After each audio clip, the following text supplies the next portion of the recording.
Alright guys, so I'm redoing the beginning of this video because apparently I did not hit record. But it is time to pull in the last of the summer harvest. So we are getting the Armenian cucumber down, and we are also pulling stuff from that serrano pepper. And then I'm going to talk to you guys about what happened in that bed when I had black leaf spot and how I fixed it and how it has equaled the best pepper season I've ever had.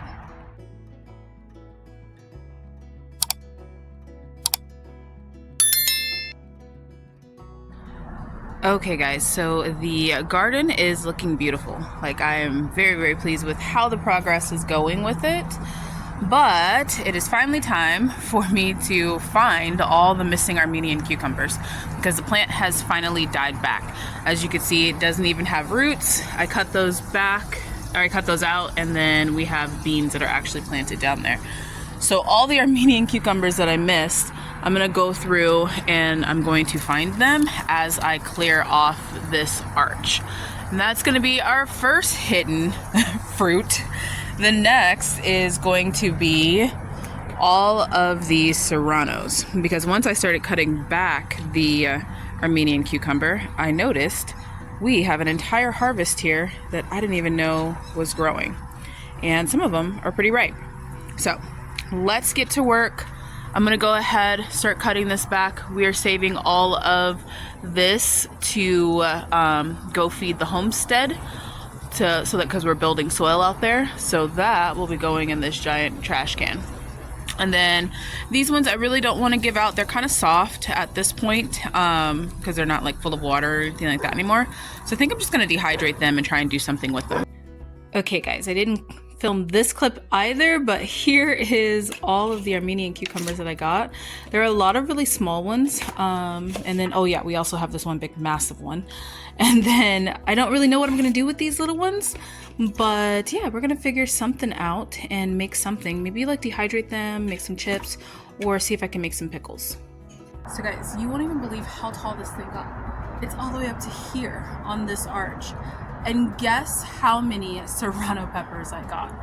This is absolutely insane. I didn't even know, what did I do with the bucket?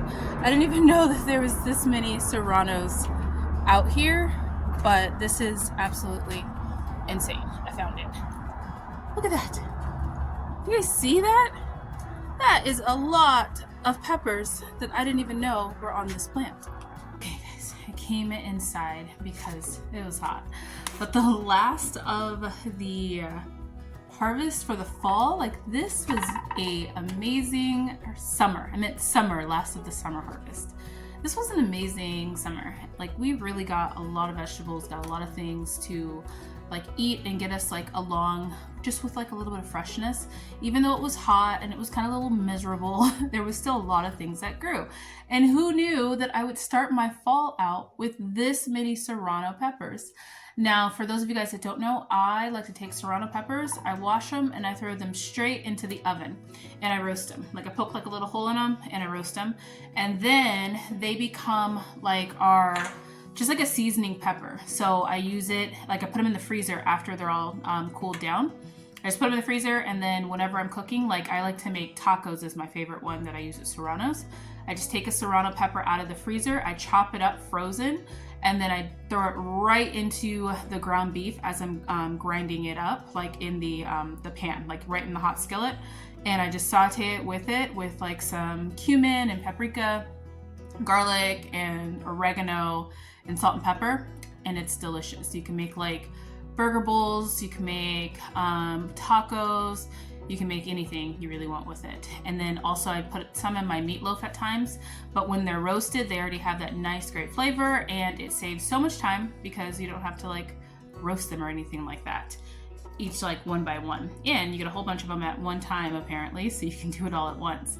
So yeah, I will never buy serranos at the grocery store again because this was an easy grow.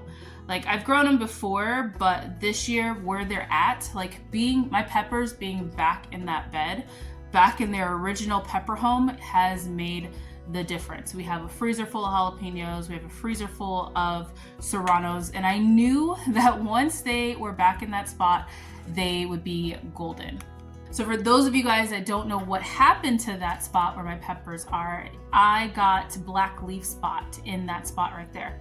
And black leaf spot affects like your nightshades, so it affects your tomatoes and your peppers. But I really saw it on my peppers, which is what I originally got in that spot. It was what I originally had in that spot that showed the disease. I got it from Bag Soil, so from Home Depot. So this is one of those reasons why when I'm very particular about the soil that I use, and I say I only use Kellogg's Organic and like compost from the AZ Worm Farm, that's why.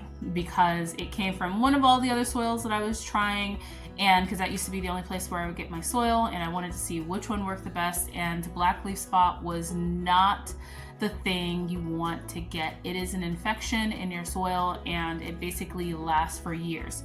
I had to get it out. I sprayed a little bit of peroxide in water, like really diluted peroxide in water in it one year, and then I covered it up, I tarped the area up, and I kind of let that soil bake. It killed a lot of the microbes in the soil because it gets so hot here in Arizona, so that tarp really cooked that soil. But that originally started it, and then what really got it out was I planted a sunflower. If you guys have never planted a sunflower will take everything from your soil.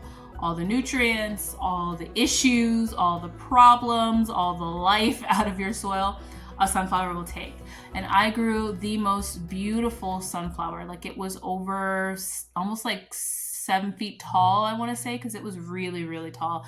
Had a huge head on it, and it pointed right to my spot that I like to sit. So every morning I would go out, have my tea or my coffee, and I would just look at this big beautiful sunflower, and that was a thing that saved my soil.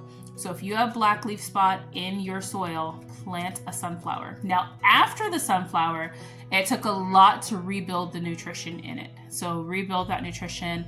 The worms got in there. I buried fish heads, eggs, all different types of things that you can imagine. I buried in that soil.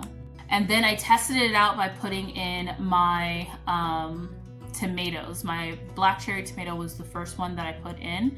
And the first one I grew okay. It had like a little bit of leaf curl issues with it, but it grew okay. The second one that I grew in there, that was our bumper crop that we had of black cherry tomatoes. Like the nutrients was just amazing in the bed. It was all back in there, and that thing grew insane. And that is how I knew it was time and ready for me to try my peppers. And that's why I planted those jalapenos and my serranos. And guys, it has not disappointed. So if you have that issue with black leaf spot, try that out. It worked really well. It took a couple of years to get it out. So make sure that you are buying your soil from somewhere that you trust, and the brand is a brand that you trust. So I use Kellogg's Organic. Hopefully nothing bad happen with it, since I've just like endorsed them essentially. But I've used them. I think it's great. And yeah, here's to the fall. I cannot wait to show you guys the actual first garden tour, which will hopefully be this Sunday. I'm trying to get a couple of more things in. I'm just doing like filler stuff in the garden, like where there's holes and things that are missing. Just doing some filler stuff. I have some more soil that I'm going to be putting in some pots, just because I'm going to be planting all of my root crops. It is still warm here in Arizona. We are still in the high 80s, like low 90s, which is crazy because it's November. But might as well take advantage of that and get a lot of these tomatoes and cucumbers and peppers and stuff like that really taken off, which I appreciate. So until next time, guys, grow yourselves a garden, because even a small space can provide you with tons of food. Bye, guys.